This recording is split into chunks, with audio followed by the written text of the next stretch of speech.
सो है guys, welcome back to new video. You are watching बडेल in Australia. So आज हम लोग बात करने वाले हैं एक बहुत ही क्रूशियल टॉपिक के बारे में, जो कि है जेन्युइन स्टूडेंट टेस्ट, जो कि आप जीएसटी भी बोल सकते हो।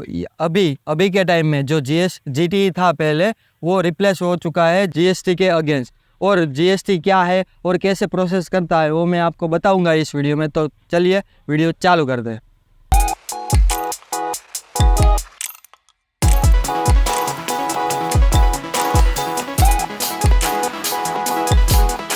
तो सबसे पहले हम जीएसटी का ओवरव्यू देखते हैं।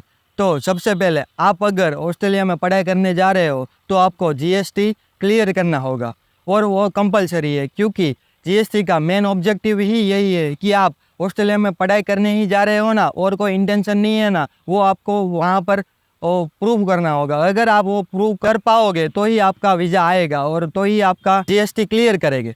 जेन्युइन स्टूडेंट टेस्ट एक असेसमेंट है जो कि ऑस्ट्रेलियन इमिग्रेशन अथॉरिटीज़ के द्वारा लिया जाता है, और इसमें आपको यह साबित करना रहता है कि आप एक जेन्युइन स्टूडेंट हो और ऑस्ट्रेलिया में आप एक हायर एजुकेशन लेने के लिए और वोकेशनल स्टडीज़ के लिए आप वहां पर जा रहे हो और आपका कोई इंटेंशन नहीं है।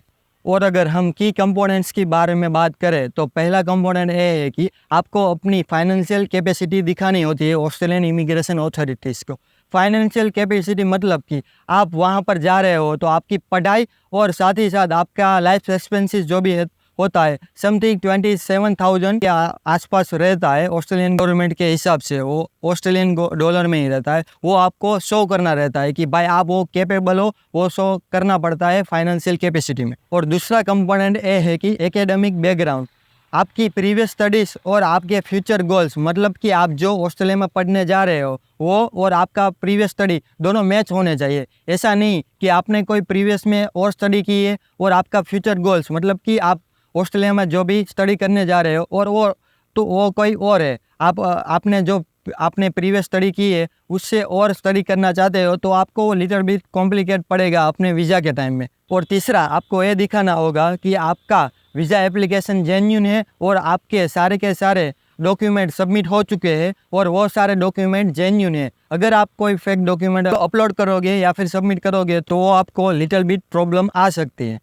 तो अब हम जेन्युइन स्टूडेंट टेस्ट में चेंजेस के बारे में बात करते हैं। तो जेन्युइन स्टूडेंट टेस्ट में मेन 2 चेंजेस हुए हैं। तो पहला ये है कि अभी आपको फाइनेंशियल कैपेसिटी और स्ट्रॉन्ग दिखानी पड़ेगी, क्योंकि अभी के टाइम में जो पहले 25,000 समथिंग ऑस्ट्रेलियन डॉलर थे एक साल के आपके लिविंग एक्सपेंसेस और एकेडमिक के एक्सपेंसेस, वो अभी इंक्रीज हो चुके हैं। और ऐसा नहीं है कि भाई सबको एक ही जैसा वो दिखाना पड़ेगा, क्योंकि मुझे जहाँ तक पता है उस हिसाब से अगर आप आईटी फील्ड में हैं तो आपको ज़्यादा फीस होती है कंपैरेटिवली।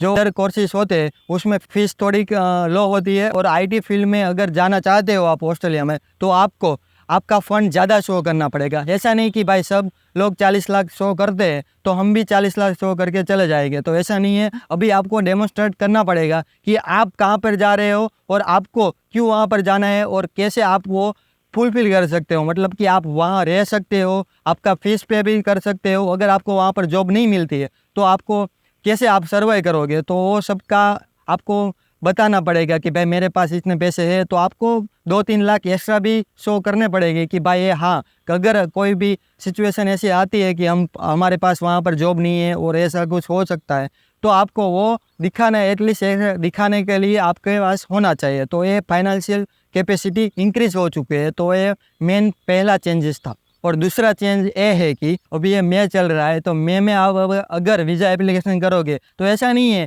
कि आप कोई भी कोर्स में अप्लाई कर दोगे, क्योंकि इससे पहले ये होता था कि भाई आपने कॉमर्स किया है तो आप आईटी में भी कर सकते थे। पर अभी ऐसा है कि आपने प्रीवियस जो भी स्टडी की है, एकेडमिक गोल्स है आपके, वो आपका करियर गोल्स होना चाहिए। मतलब आपने प्रीवियस में जो भी स्टडी की है वही आप करना चाहते हो अपने फ्यूचर में, तो ही वो आपका अलाइन होगा और तो ही वो ऑस्ट्रेलियन गवर्नमेंट कंसीडर करेगी। क्योंकि ऐसा है कि भाई अगर आपको पहले कुछ और पढ़ना था तो और अभी कुछ और पढ़ना चाहते हो तो वो भी वो सोचेगा नहीं कि भाई आपको खुद डिसाइड नहीं है कि भाई मुझे क्या करना है। और अभी के टाइम में बहुत ही स्ट्रिक्ट हो चुकी है ऑस्ट्रेलियन गवर्नमेंट, तो वो एक वीज़ा फाइल में बहुत ही ध्यान लगा के वो सबमिट कर रहे हैं और प्रोसेसिंग कर रहे हैं कि भाई ये क्या करना, वो पूरे साल का वो बैकग्राउंड देखेंगे आपका कि ये 1 साल के क्या कर रहा था और प्रीवियस में उसने क्या क्या पढ़ाई की है और करंटली वो वहाँ पर इंडिया में क्या जॉब कर रहा है और क्या कर रहा है, और इस हिसाब से आपकी फ़ाइल प्रोसेसिंग होगी। तो अगर आप जो भी फील्ड में पढ़ रहे हो और आप वहाँ पर ही फ्यूचर गोल्स है, मतलब कि वही पढ़ना चाहते हो फ्यूचर में,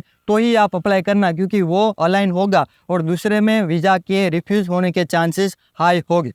तो अब हम बात करते हैं कि ये चेंजेस के होने से स्टूडेंट पे क्या इम्पैक्ट हो सकते हैं। तो पहला इम्पैक्ट ये हो सकता है कि भाई फाइनेंशियल प्रेशर आ सकता है। तो अब स्टूडेंट को ज़्यादा फंड्स की और सेविंग की ज़रूरत पड़ सकती है और ज़्यादा स्कॉलरशिप्स की भी ज़रूरत पड़ सकती है, क्योंकि अभी ऑस्ट्रेलियन गवर्नमेंट ने सेविंग का भी वो बढ़ा दिया है और वो फाइनेंशियल कैपेसिटी भी बढ़ा दी है। तो आपको ज़्यादा फंड शो करना पड़ेगा, तो ऑब्वियसली आपके पास फंड नहीं होगा तो आपको स्कॉलरशिप भी चाहिए होगी, तो वो बहुत ही इम्पैक्टफुल हो सकता है। तो दूसरा इम्पैक्ट ये हो सकता है कि एकेडमिक गोल मैच करना। तो बहुत सारे स्टूडेंट को ये दिक्कत आ सकती है, स्पेशली जो अनकन्वेंशनल कोर्स में से आते हैं, कि जिसके पास ज़्यादा ऑप्शन नहीं बचते हैं कि भाई ये कोर्स किया है तो हम इसी कोर्स के जो भी फर्दर मास्टर्स या फिर जो पीजी के कोर्स है उसमें जा सकते हैं। तो उन लोग के लिए लिटिल बिट हेक्टिक हो सकता है, क्योंकि वो लोग अपना कोर्स चेंज नहीं कर सकते हैं, क्योंकि प्रीवियस गोल्स और फ्यूचर गोल्स सेम ही होना चाहिए। तो ये बहुत ही बड़ा इम्पैक्ट हो सकता है मोस्ट ऑफ द स्टूडेंट के लिए। तो अभी मैं आपको ये बता देता हूँ कि मेरी फ़ाइल का स्टेटस क्या है, मैं कहाँ पर हूँ अभी, क्योंकि बहुत सारे स्टूडेंट के ये मुझे कमेंट आ रहे थे, भाई तूने तो कितने महीने हो गए कि भाई अप्लाई किया था और अभी तक तू पहुंचा नहीं है। तो ऐसा है कि अभी के टाइम में जीएसटी में मैं भी फंसा हुआ हूँ, क्योंकि अभी मेरा कोर्स तो रिलेवेंट है मेरे प्रीवियस स्टडी में और मेरे फ्यूचर गोल्स भी वही है, और जो भी मैं प्रीवियस में स्टडी करता था वही मैं फ्यूचर में करने वाला हूँ। बट जो मेन है वो सेविंग है, क्योंकि ऑस्ट्रेलिया में विदाउट सोर्सेज आप एक भी रुपया नहीं दिखा सकते। आपके पास 20 सोर्सेज जो भी पैसे होते हैं वही आप दिखा सकते हो। तो मुझे थोड़े इंक्रीज पैसे दिखाने पड़ेंगे, क्योंकि अभी मेरे फीस भी इंक्रीज हो चुके हैं।